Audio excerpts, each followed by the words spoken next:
High, কেমন আছো তোমরা সবাই? আনফিল্টার্ড আর আনকাটের আর একটা নতুন ভিডিওতে তোমাদেরকে জানাই স্বাগত। আজকে আমি তোমাদের সাথে যেটা শেয়ার করছি সেটা কিন্তু আমরা কম বেশি সবাই খেতে ভালোবাসি। বিশেষ করে আমি তো খেতে ভীষণই ভালোবাসি। তবে ভেটকি মাছ ছাড়াই আমি কি করে আজকে ফিশ ফিঙ্গার বানাবো সেটাই আজকে আমি তোমাদের সাথে শেয়ার করব। এখানে আমি 4 পিস কাতলা মাছের পেটি নিয়ে সেটাকে ভালো করে কাটা বেছে সেগুলোকে কাঁচি দিয়ে পিস পিস করে কেটে নিচ্ছি। যেহেতু এগুলো ফিশ ফিঙ্গার বানাবো তাই কিন্তু আমি এগুলো লম্বা লম্বা করেই কেটে নিয়েছি। তারপরে মাছগুলোকে সাইডে রেখে এখানে আমি নিয়ে নিয়েছি কিছুটা ধনেপাতা। এখানে আমি ধনেপাতাগুলো ছিঁড়ে এর মধ্যে দিয়ে দিলাম। তারপরে আমি যেটা দেবো সেটা হচ্ছে পুদিনা পাতা। আর এই পুদিনা পাতা আর ধনে পাতার মিক্সচারটাকে আমি একটুখানি মিক্সি করে নিয়েছি। তারপরে আমি এখানে একটা বাটি নিয়ে সেই বাটির মধ্যে ওই পিস পিস করে রাখা মাছগুলোকে ভালো করে ধুয়ে এই বাটির মধ্যে কিন্তু আমি ঢেলে নিচ্ছি। তারপরে ওই মাছগুলোর মধ্যে কিন্তু আমি একে একে দিয়ে দেবো এই ধনেপাতা আর পুদিনা পাতার এই মিক্সচারটা। তারপরে দেবো একটু পাতি লেবু, তোমরা এটার বদলে ভিনিগারও ইউজ করতে পারো। দিয়ে দিচ্ছি কাঁচা লঙ্কা বাটা, আদা বাটা, রসুন বাটা। তোমরা চাইলে ওই ধনেপাতা আর পুদিনা পাতার সাথে কিন্তু এগুলোও একবারে পেস্ট করে নিতে পারো। আর দিয়ে দিচ্ছি স্বাদ মতো নুন, দিয়ে ভালো করে মিশ্রণটাকে মিক্স করে রেখে দিচ্ছি 30 মিনিটের জন্য।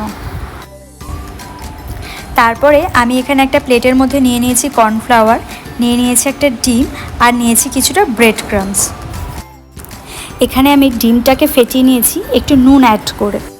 তারপরে কিন্তু আমি এই যে ম্যারিনেশনটা রয়েছে এটা ফার্স্টে আমি ডিমের মধ্যে ডিপ করলাম। তারপরে আমি এটা কর্নফ্লাওয়ার দিয়ে ভালো করে কোটিং করে নিচ্ছি কিন্তু। আর এই কোটিংটা হয়ে যাওয়ার পরে আমি কিন্তু এটাকে আবার এই যে দেখো তোমরা ডিপ করছি আবার ডিমের মধ্যে। দেন আমি এটাকে ডিরেক্ট ব্রেড ক্রাম্বসের মধ্যে দিয়ে দিচ্ছি। এক্ষেত্রে মাথায় রাখতে হবে একটা হাত যেন শুকনো থাকে আর একটা হাত যেন ভেজা থাকে। তারপরে আমি এটা ভালো করে কোটিং করে নেওয়ার পরে একটু হাত দিয়ে দিয়ে শেপ দিয়ে দিচ্ছি ব্রেড ক্রাম্বস দিগুলো দিয়ে।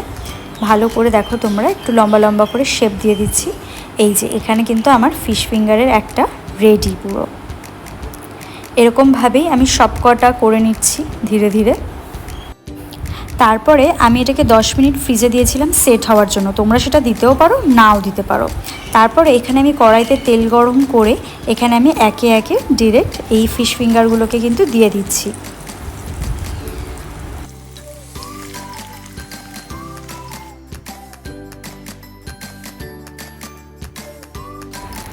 একদিকটা যে গোল্ডেন ব্রাউন হয়ে গেছে আমি কিন্তু উল্টে দিচ্ছি এগুলোকে যাতে আরেকটা দিকেও ভালোভাবে কুক হয়ে যায়। আর এই সময় কিন্তু মাথায় রাখতে হবে গ্যাসের আঁচটা যেন একদম লোতে থাকে। লোতে থাকলে ভেতরে ভালোভাবে কুক হয়ে যাবে আর জিনিসটাও পুড়বে না। দেখো এইগুলো কিন্তু ভাজা হয়ে গেছে। আমি ভালো করে পুরো গোল্ডেন ব্রাউন করে ভেজে নিয়েছি যাতে ভেতরটাও কাঁচা না থাকে আর বাইরেটাও পুরো গোল্ডেন ব্রাউন হিসাবে থাকে। এই যে দেখো আমার হয়ে গেছে। এবার একে একে এগুলো আমি সবকটাই তুলে নেব।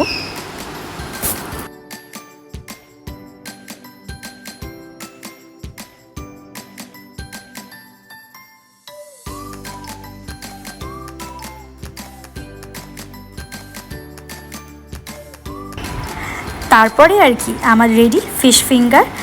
সন্ধেবেলায় গরম গরম চায়ের সাথে এই ফিশ ফিঙ্গার কিন্তু জাস্ট জমে যায়।